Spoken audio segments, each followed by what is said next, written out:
question. With the cap and option system you're proposing, do you anticipate job loss from relocation? And if you do, how do you plan on dealing with that? The question was, under that program, would they anticipate any job loss, and what would they do about that? Right, so we believe that any carbon pricing policy is going to have an impact on the economy. And what we've done is, in our CERT program, the 25% that goes back into carbon mitigation R&D also includes programs for transition assistance, particularly for regions that are disproportionately affected that have higher carbon intensity.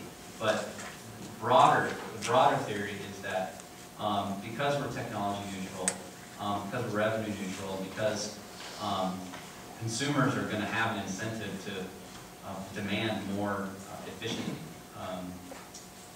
technologies, because the more efficient they are, the more of that dividend they can keep in the pocket to spend on other things, that you're going to see, in addition to the price on carbon, you're going to see just a lot of innovation. You're going to see a lot more clean technology driving the new industry sector. So we would see a lot of job creation there as well.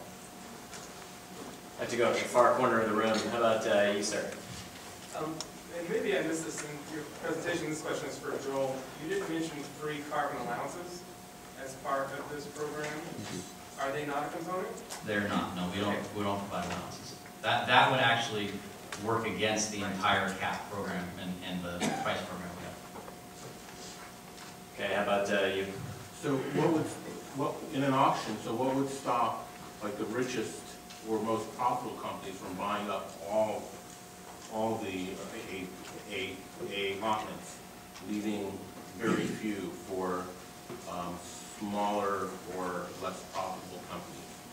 For instance, Exxon Mobil makes sense. I'll go in and buy as much as I can when the auction starts and screw my neighbors. Well, I'm not sure. Are you talking about trying to corner the Yeah, well, yeah, as much as possible Okay, to so- corner the market and then like resell right? So later at a higher price. we actually have a lot of. So let me just step back and say we're talking about Senator Campbell, who came into the Senate dealing with Enron manipulation. So we're talking about a senator who's very, very sensitive to market manipulations, and as a result, she spent quite a bit of energy providing in this legislation market protections of that kind. And at the auction, companies are not allowed to purchase for more carbon shares than their anticipated need. And so there's mechanisms to make sure that, to measure what that anticipated need is based on history, it's based on quarterly productivity. So there's mechanisms to prevent hoarding of carbon shares. We have anti-hoarding provisions, basically. That's good to hear. Okay. I think this should probably be for Todd. I've spent a little time looking at the decoupling legislation that was passed in California years ago for utilities, where, as I understand it, utilities under the regulations, you get paid more for using less energy, selling less energy than selling more energy. And it seems so brilliant, especially with the outcome on what is happening in California for efficiency and everything else. Is that spreading anywhere? Is that idea, as far as driving innovation, changing the reward model under discussion openly anywhere? No, I'm not. I know of decoupling, and I've looked at it a little bit. I'm not an expert in this area. The challenge that I get into every time we talk about energy markets and decoupling and regulatory structure and other things like that is that it's a push me, pull you. Because it's a regulated monopoly, everything you push in one area, it squeezes out in another area. So the question is it fair to charge customers for energy they don't use, which is essentially what decoupling does? And what are the incentives then if you charge customers for energy that they don't use? Because what you're really doing is you're saying, hey, energy companies, you make your money by selling lots of energy. We don't want you to have that incentive. We want to change your incentive. But changing their incentive also changes the incentive of the consumer. So, like I said, I'm not an expert in this area. The challenge of a regulated monopoly is that setting the prices and you're trying to fiddle it and get it exactly right. And I'm very skeptical of it. I tend to stay out of that. Texas is interesting, but Texas is super unique because they're their own state and not on their own grid, and so they have a deregulated system. And so if you live in Houston and you want to buy all wind power energy, you can say, I live in Houston and here's my zip code and I want to buy from that company and it's all wind energy. I think that's attractive. The problem is that they have they're the only place that they have their own grid in their own state. So that was a roundabout answer. I'm not sure I gave you the best one. There's other people to talk to that are better. But again, when you're in a regulated system, when you change one incentive for one person, you change everybody else's incentives. And it's probably Newton's law, equal and opposite. If I could just say one quick thing on decoupling, if we've looked at this in the U.S. Senate, we've had provisions for decoupling in various energy bills, and it's different state by state. And just to provide a devil's advocate view on the decoupling pieces, for instance, in Washington State with I-937, the citizens require all utilities to pursue cost-effective efficiencies as a mandate, as a requirement.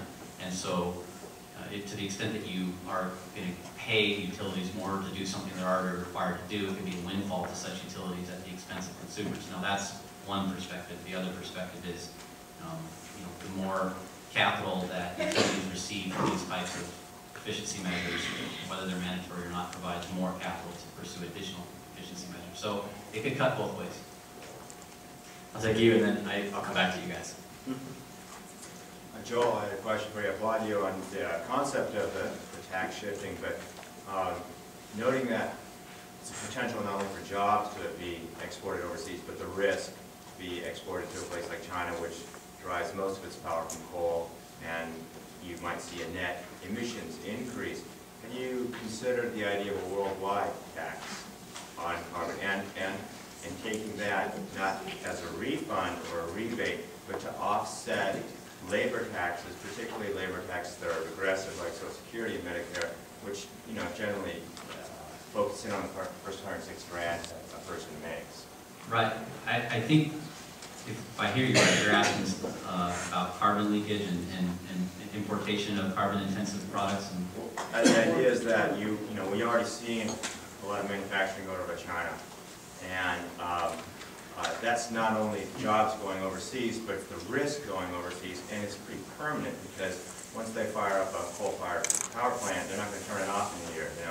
They're building one a week. They got a lifespan of 30 years. They've got a huge amount of infrastructure that's being shipped overseas, and the amount of infrastructure and manufacturing capacity that's lost from this country and gone to those other countries is sort of a permanent or relatively permanent phenomenon. And I was wondering, how you consider something much more global to address this shipping risk? I'm not going to try and repeat that question. I guess I would say we'd certainly love to be the Congress of the world rather than Congress of the United States. We're kind of limited with our political boundaries. To that end, we do have trade restrictions in our legislation to put a price on imports from countries that don't have similar carbon pricing policies. For instance, imports from the European Union, where they do have a carbon pricing policy, tariffs on such imports would not be the same as tariffs on imports from countries, say, China, because you're right.